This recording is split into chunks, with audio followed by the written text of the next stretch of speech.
Bonjour et bienvenue à quelques minutes avec Dieu. Aujourd'hui, je suis très ravi de vous retrouver encore autour de la parole de Dieu. Et aujourd'hui, j'aimerais répondre à une question posée par quelques-uns. Euh, les gens ont posé la question de savoir pourquoi est-ce que quelquefois nous levons par exemple les mains pour bénir quelqu'un, mais nous avons, n'est-ce pas, il y a beaucoup d'évidences dans la Bible qui démontrent que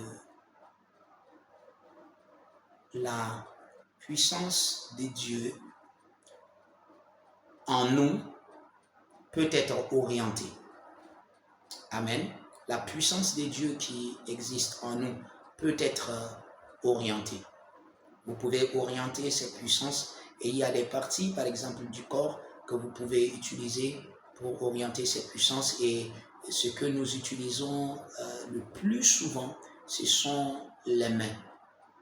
Et nous avons beaucoup d'exemples de cela dans la Bible. Vous savez, une des choses que Dieu utilise, qu'il nous a dit dans le Nouveau Testament et dont nous sommes tous conscients, c'est que à travers les mains, nous pouvons, n'est-ce pas, transférer des dons spirituels.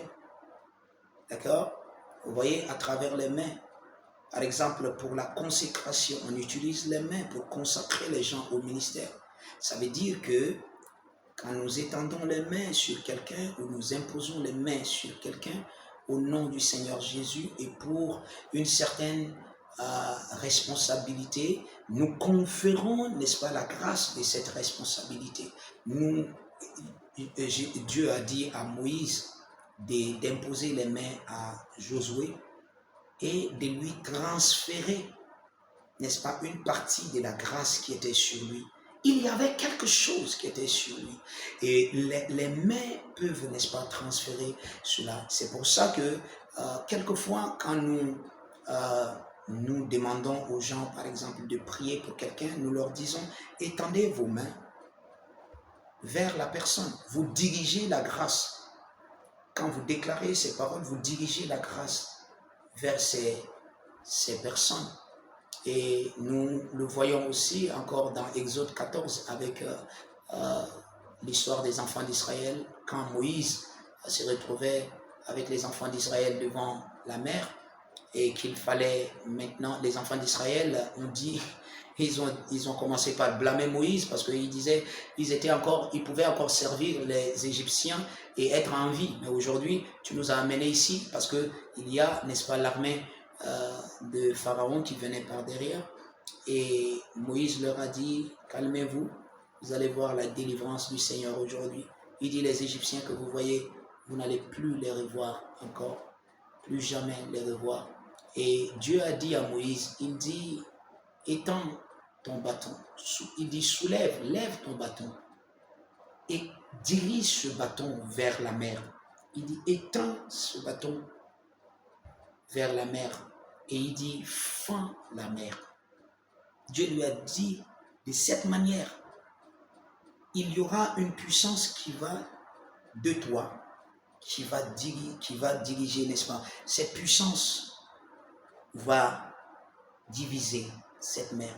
Et vous savez tous que c'est Dieu qui a divisé cette mer par sa puissance.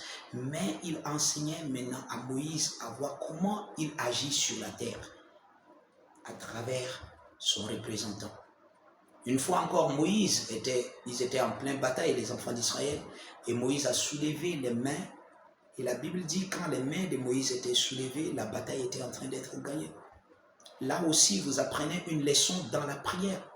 Dans la prière, quand vous soulevez les mains, ce n'est pas juste seulement une révérence, ce n'est pas juste parce que c'est Dieu, on soulève les mains. Non.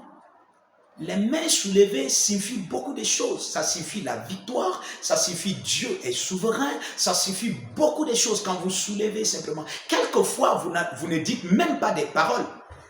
Vous êtes devant la grandeur de Dieu, devant ses hauts faits, vous levez simplement les mains, vous faites ça. Et cela signifie ce que vous ressentez dans votre cœur. C'est pour ça que quand vous élevez les mains, vous étendez les mains, vous dirigez la puissance de Dieu. Et c'est pour ça que les enfants de Dieu soulèvent les mains, soit dans l'adoration, soit pour quelque chose, soit pour impacter quelque chose, impacter les dons de l'esprit aux gens, soit pour guérir.